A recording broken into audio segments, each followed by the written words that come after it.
Hey everybody! I decided that I wanted to make my Fixate turkey chili tonight, so I thought I would share it with you. I know probably a lot of people are still at work, so if you're tuning in late, just watch it later. I hope the position of my camera is decent enough that you can see what I'm doing. But I'll start.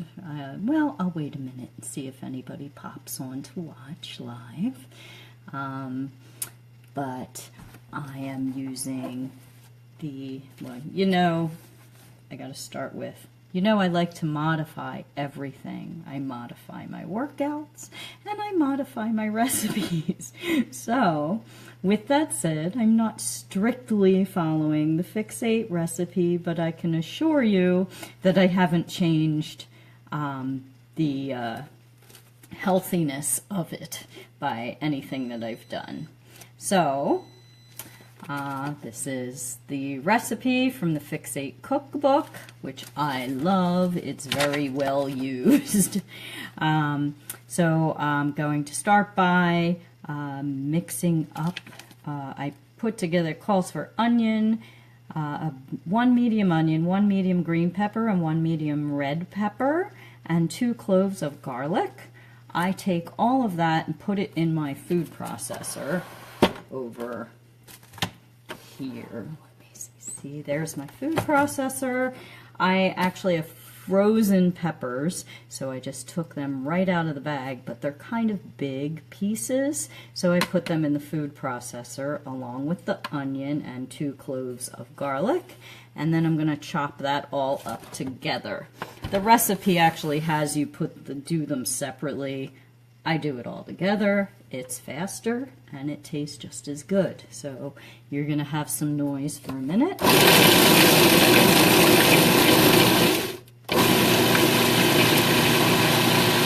My family is not a big fan of chunky things, and my daughter doesn't really like peppers, but she loves chili because I make the peppers really, really small, and she likes that.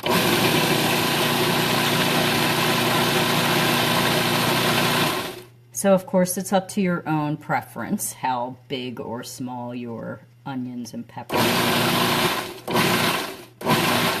But I make them really pretty small. Okay, so I did that, and then the next part is to heat up some oil. The recipe calls for coconut oil. I don't have that, and if you don't have that, I think it's perfectly okay to use olive oil as a substitute. So just a little bit of olive oil in your pot to brown your meat. Actually, I think it calls for the olive oil for the vegetables, but another thing I do to modify is I brown the meat and I just add all the peppers and onions and garlics to the meat and cook it all together. It works just fine, and I find it to be a little faster for my liking.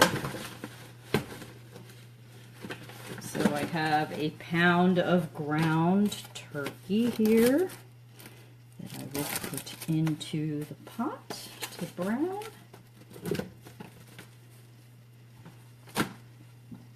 And cook that. A spoon. Go. I should have heated this up a little sooner. Maybe I should have browned the meat earlier. The meat is here. Break up your meat as you're cooking it in the pot. Then I just, like I said, I just add the peppers and onions and garlics all to the turkey and cook it all at once.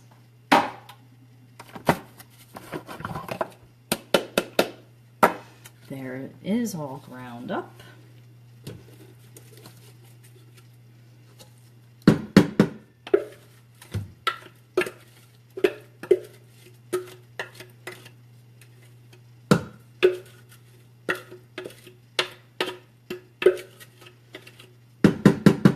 think my peppers are more red. I don't think I had any green peppers. So you can use really whatever peppers you have. If you don't have green peppers or red, you could use yellow or orange.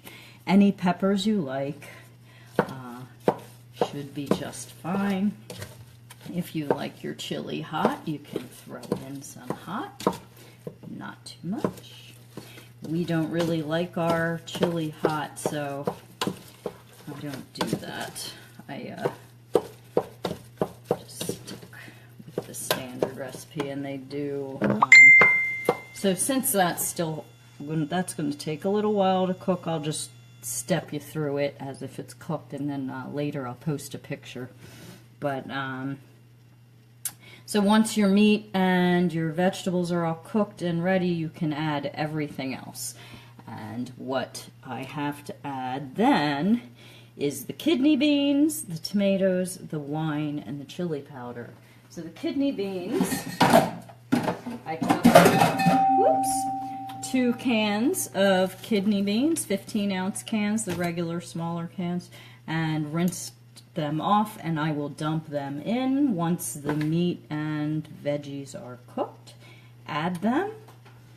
I did not have canned tomatoes today, but I have organic tomato puree that I bought from Field Goods that I have frozen, so I will just add that directly also.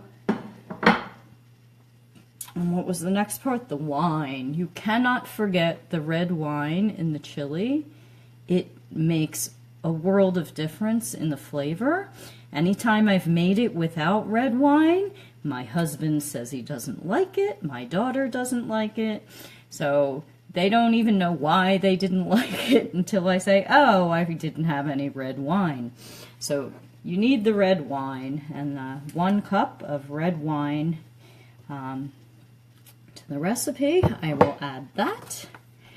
And then last is the chili powder and salt.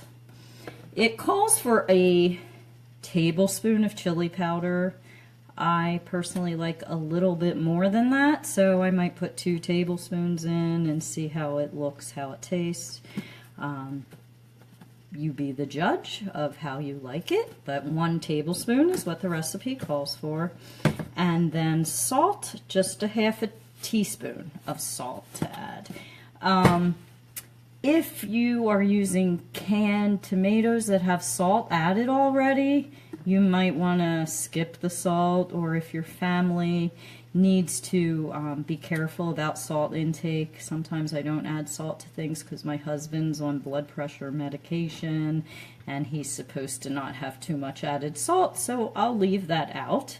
And sometimes, you know, we don't even notice and we don't even think we need it. So you can definitely use your own judgment on the salt.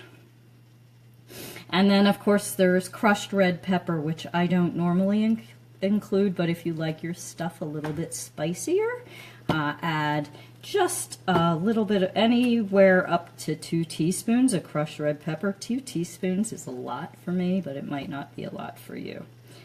And then after it's all cooked, you can top it with cheese. The recipe actually calls for 8 teaspoons of goat cheese. I usually have some cheddar cheese around the house, so we will substitute shredded cheddar cheese on top.